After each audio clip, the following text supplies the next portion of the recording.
আল্লাহ যেন আমাকে বলে, আনিস তোমার মনে আছে তুমি না প্রথম মাটি ছিলাম, মাটির থেকে আমি একটা নির্দিষ্ট সময়ে ফুল ফল ফসল খাবারের আকৃতিতে তোমার বাবারে খাওয়াইছিলাম। ওই পরিমাণ খাবার থেকে আমি এক ফোঁটা বীর্য তোমার বাবার মাঝে তৈরি করেছি। একদিন স্বামী স্ত্রীর মিলনের মাধ্যমে ওই ফোঁটা বীর্য তোমার মায়ের জরায়ু রেহেমে আমি পৌঁছাইছি। সেই রেহেমের উপরে আমি একদিন না 2 দিন না 9 মাস এক ফোঁটা বীর্যের ফোঁটার উপরে এমন সুন্দর চোখ নাক কানওয়ালা এমন চমৎকার একটা দেহ আমি সাজাইছি। জানো, আমি নাক লাগাইছি, আমি চোখ লাগাইছি। তোমার মারে জিজ্ঞাসা করো, তোমার মারে আমি কোনো দিন তোমার মাকেও বলি নাই, বাবাকেও বলি নাই যে মা তোর সন্তানের নাক কোন দিক দিয়ে লাগাইতাম, চোখ কোন দিক দিয়ে লাগাইতাম। রব বলে না, আমি নিজের হাতে বানাইছি, ডিজাইনও করছি, আমি সাজাইছি। আল্লাযী খালাকাক ফাসাওয়াকা ফাআদালাক ফি আইয়ি সূরাতিন মা শাআ রাক্কাব। আমি সাজাইছি।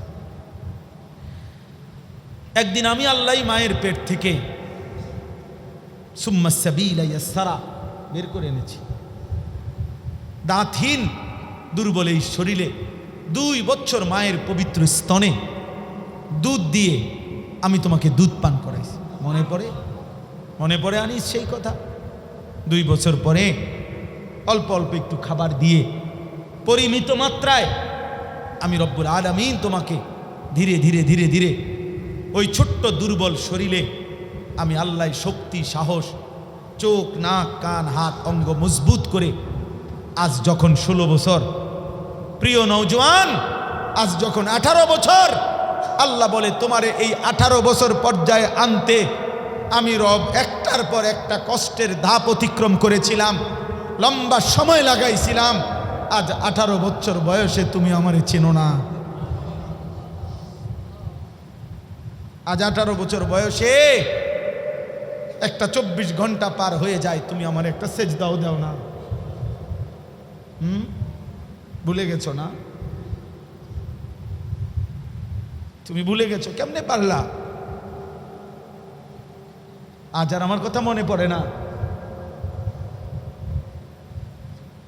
আজ মোটরসাইকেল নিয়ে ব্যস্ত, আজ নারী ছবি, মোবাইল, উলঙ্গ দৃশ্য, সারা রাত জিনা ব্যভিচারের ছবি। হায় নওজোয়ান, কোথায় গিয়ে থামবা শেষ পর্যন্ত? এই গন্তব্য কোথায় গিয়ে থামবে? এই রাত কোথায় গিয়ে থামবে? এই নারী ছবি, অশ্লীল দৃশ্য, মদ জুয়া জিনা ব্যভিচার তোমারে কোথায় গিয়ে থামাবে? হে মদখোর নেশাখোর, কই গিয়ে থামবা? হারাম উপার্জন করেন যারা, সুদখোর ঘুষখোর কিস্তিখোর, আরে নাফরমান আল্লাহর বান্দা, আপনি কই গিয়ে থামবেন? আপনি বুঝেন না? আল্লাহ তাআলা বলেন আয়াহসাবু আল্লা ইয়াকদিরা আলাইহি আহাদ, সে কি ভেবেছে যে তার উপরে কারো কোনো ক্ষমতা নাই? বলেন না কেন? কারো ক্ষমতা নাই?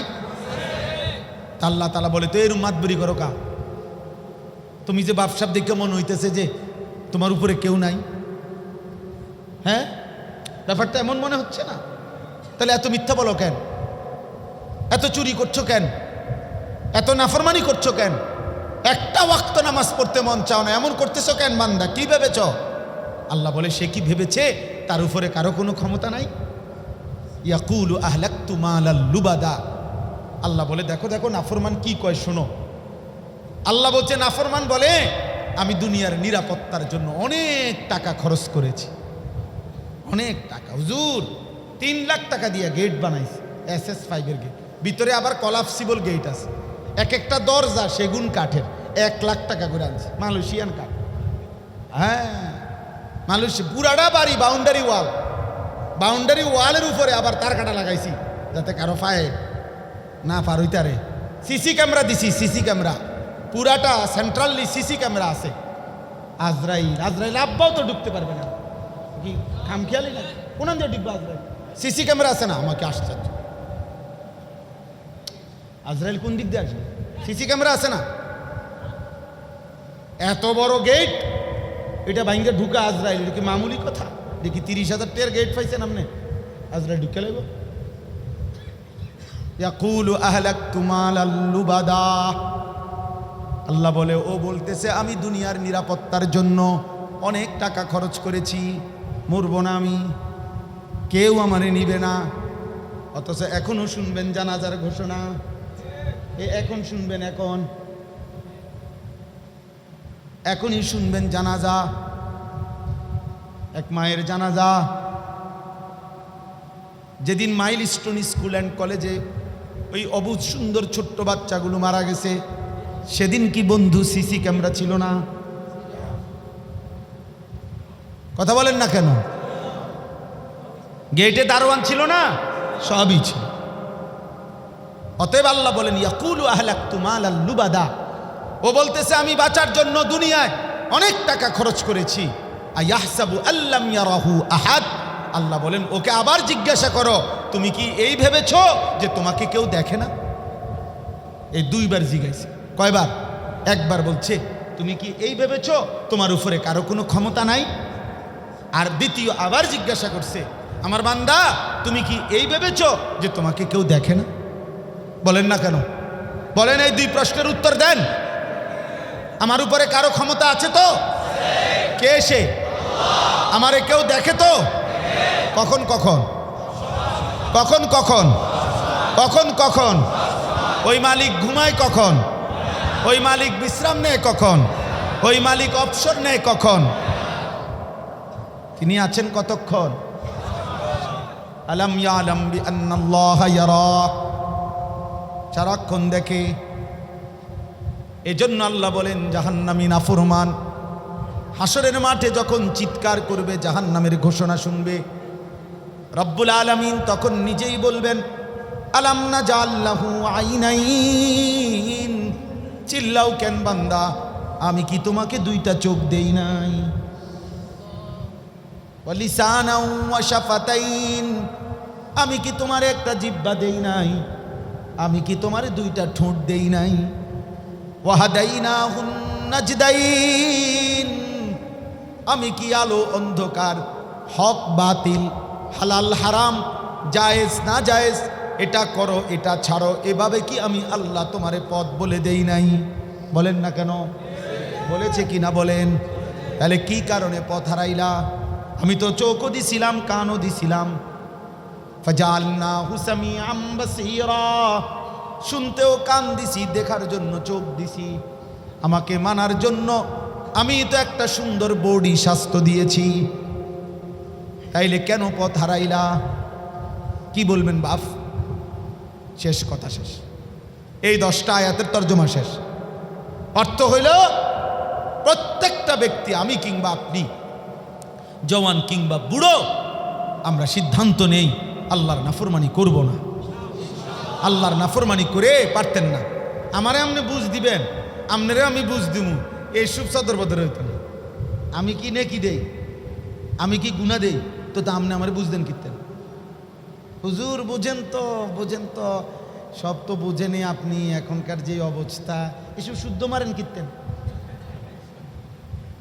হ্যাঁ ফাজলামি করে শুদ্ধ কোন কিতেন আমার কিতেন বুঝতেন বলেন না কেন যে আরশে আজিমের মালিক জিজ্ঞেস করবে উনারে কি বলবেন সেটা না বলবেন আমারে কিতেন আপনি বুঝেন আমি আপনি বুঝাবুঝি করলে যে না আচ্ছা আমরা ইমাম আর মুসল্লি মিল আচ্ছা আমরা একটা মিল করে নিব কোনা নেই টাঙ্গাইয়া ফিটবো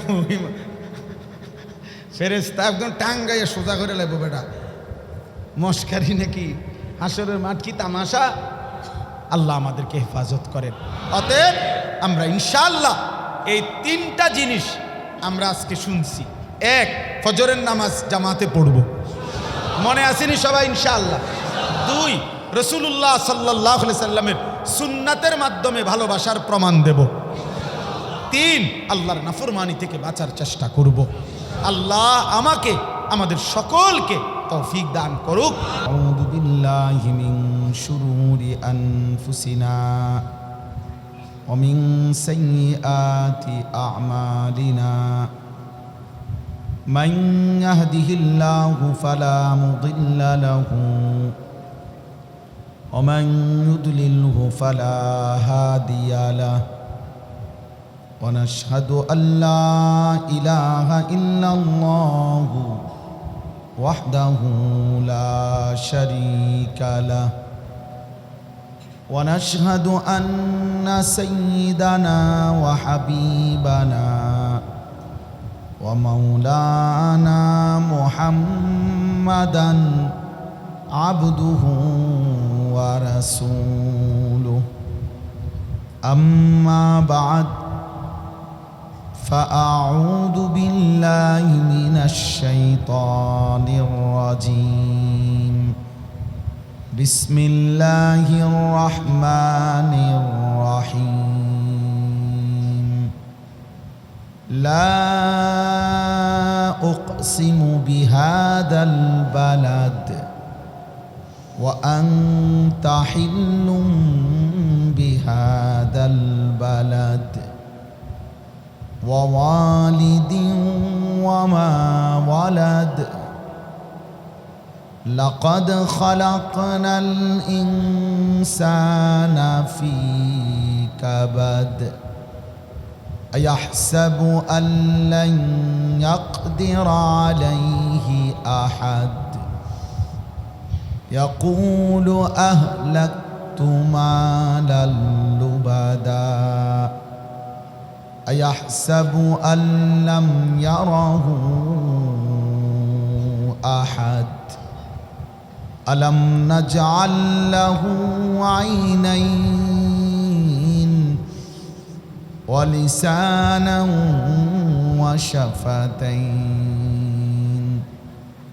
وهديناه النجدين صدق الله مولانا العظيم وقال نبينا صلى الله عليه وسلم إياكم ومحقرات الذنوب فإنهن يجتمعن على الرجل حتى يهلكنه اللهم صل على محمد وعلى آل محمد كما صليت على إبراهيم وعلى آل إبراهيم إنك حميد مجيد اللهم بارك على محمد وعلى آل محمد كما باركت على إبراهيم وعلى آل إبراهيم إنك حميد مجيد سبحانك لا علم لنا إلا ما علمتنا إنك أنت العليم الحكيم الحمد لله আল্লাহ পাক রব্বুল ইজ্জাত জুল জালাল ওয়াল ইকরামের ফজল কারাম রব্বুল আলামিনের অপরিসীম ইহসান মেহেরবানি দয়া আল্লাহ তাআলা আমাদেরকে আজ 29 আগস্ট 2025 রোজ শুক্রবার নারায়ণগঞ্জ ফতুল্লাহ ইসলাহুল মুসলিমিন ইমাম ওলামা ঐক্য পরিষদের উদ্যোগে আজকের এই মোতাবাররাক ইসলাহি মজলিসে আল্লাহ তাআলাই আমাদেরকে আসবার বসবার আল্লাহর জন্যই জমা হওয়ার তৌফিক দান করেছেন আলহামদুলিল্লাহ। আমার প্রথম কথা হলো, হাতে যাদের মোবাইল, এই হাতে মোবাইল ধরে ভিডিও বা রেকর্ড করা যাবে না, এটা 100% নিষেধ আমার পক্ষ থেকে। এজন্য আর একজনও যাদের মোবাইল হাতে ধরা এগুলো নামাইতে হবে, আর নাই তো আপনি চলে যান। আপনি চলে গেলে একজনের জায়গা খালি হলে আরেকজন বসতে পারবে, অনেক লোক দাঁড়ানো আছে। দয়া করে কোনো অসুবিধা নাই, চলে গেলে, আর নাই তো আমি উঠায় দেব, মেহেরবানি করে আমি উঠায় দেবো। তো হাতে মোবাইল ধরে রেখে রেকর্ড করা যাবে না। কি সমস্যা? এতে সমস্যা হলো এতে মনোযোগ বসে না। স্বাভাবিকভাবে কথা বলেন। ঠিক এত জোরে চিল্লায় বলার তো কিছু নেই, এটা তো একটা অভদ্রতা, বেহুদা। ঠিক এত জোরে বলার কি আছে? স্বাভাবিকভাবে শুনেন, অতি উৎসাহ দেখানোর কোনো দরকার নেই, স্বাভাবিক শুনতে থাকে। তুমিও ভাই নড়বা চড়বা না, একদম এক সুতা নড়লে উঠাই দেবেন, তো বুজুর্গি দেখাও না, সাবধান, মাথা মুথা লাড়বা না, সোজা হইব।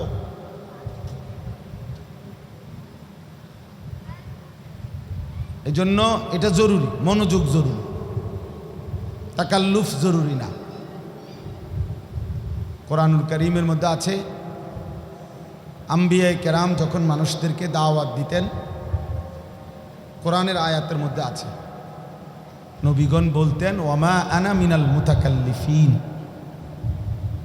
আমি তাকাল্লুফ লৌকিকতা প্রদর্শনকারীদের অন্তর্ভুক্ত নই। অর্থাৎ যা শতভাগ দিলে তাই জবানে বলতেন।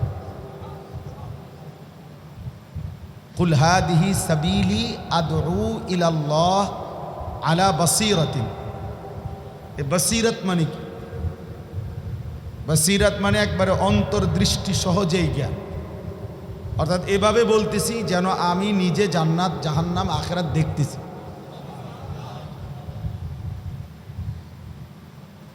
যে ভাই আমারও মনে হয় আসলে অনেক হুজুরেই বলে আখিরাত হবে, আসলে মনে হয় হবেও, আচ্ছা মনে হয় হবে, এরকম না, বরং শতভাগ ইয়াকিন, শতভাগ নিশ্চয়তা নিয়ে আখিরাত সম্পর্কে, পরকাল সম্পর্কে বলা, আল্লাহর কথা বলা, এটা খুব জরুরি। কোনো রকমের লৌকিকতা কোনো অর্থ নেই। হাদিসের মধ্যে আছে, নাহা রাসূলুল্লাহ সাল্লাল্লাহু আলাইহি ওয়াসাল্লাম আনিল উগলুতাত, মানে ঘুরিয়ে পেঁচিয়ে কথা বলা, অর্ধেক মুখের ভিতরে অর্ধেক বাহিরে, অতিরিক্ত শুদ্ধতার কারণে কথাই বোঝা যায় না। কেমন আছেন, ভালো আছেন, এই মডেলের কি দরকার, কি বুঝাইতে চাই, মানে এতটাই স্টাইল যে স্টাইল আর স্টাইল নাই, স্টাইল স্যাটাইল হয়ে গেছে, মানে এটা স্টাইল আর থাকে তাকাল্লুফ। ওমা আরসালনা মির রাসূলিন ইল্লা বিলিসানি কওমিহি লিয়ুবায়্যিনা লাহুম, কোরআন শরীফের আয়াত। আল্লাহ তাআলা বলেন, আমি সকল রাসূলকে পাঠিয়েছি তার নিজ কওমের ভাষার আলোকে, নিজ কওমের ভাষার আলোকে, ওই ভাষার বলার যোগ্যতা দিয়ে। কেন? লিয়ুবায়্যিনা লাহুম, তিনি যেন আল্লাহর কথা স্পষ্ট করে বলতে পারেন, স্পষ্ট। লিয়ুবায়্যিনা লাহুম। ওয়া নাযালনা আলাইকাল কিতাবা, এইখানেও আছে যে আল্লাহ তাআলা বলেন, আমি আপনার উপরে কোরআন নাজিল করেছি তিবিয়ানান লিকুল্লি শাই, সব কিছুর স্পষ্ট বর্ণনা, জোরাতালির কোনো কথা নাই, অস্পষ্ট কিছু নাই। এই জন্য প্রিয় ভাই, আমি এই ব্যাপারে একটু কঠোর। ব্যক্তিগতভাবে আমার বিশ্বাস হলো যে আমি তো নির্বাচনী প্রচারণায় আসি নাই যে অনেক জনসমর্থন দরকার, ওই জনসমর্থন দিয়ে করবো কি? শ্রোতা বেশি বা কম এর মধ্যে আলাদা উৎসাহিত হওয়ার বা নিরুৎসাহী হওয়ার কিছুই নেই।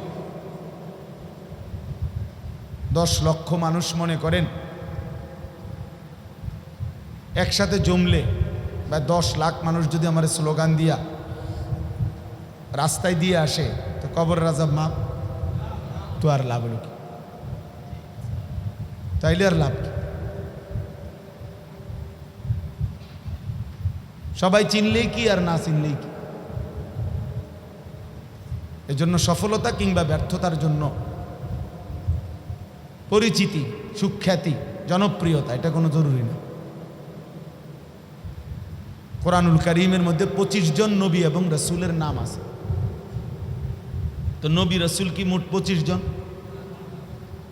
বলেন তো বাকিদের নাম নাই যে? তো ওনারা ব্যর্থ। পুরা কোরআনুল করিমের মধ্যে কেবল একজন সাহাবীর নাম আছে, যায়েদ। ফালাম্মা কদা যাইদুম মিনহা ওয়াতারা, হযরত যায়েদ নবীজির যে পালক পুত্র ছিল, শুধু এই ওনার নামটাই আছে কোরআন, আর কোনো সাহাবীর নাম কোরআনে নাই। তাহলে বাকিরা ব্যর্থ। বিদায় হজ্জের মাঠে নবীজি সাল্লাল্লাহু আলাইহি সাল্লামের সামনে আরাফাতের ময়দানে ১৬ লাখ সাহাবা ছিল।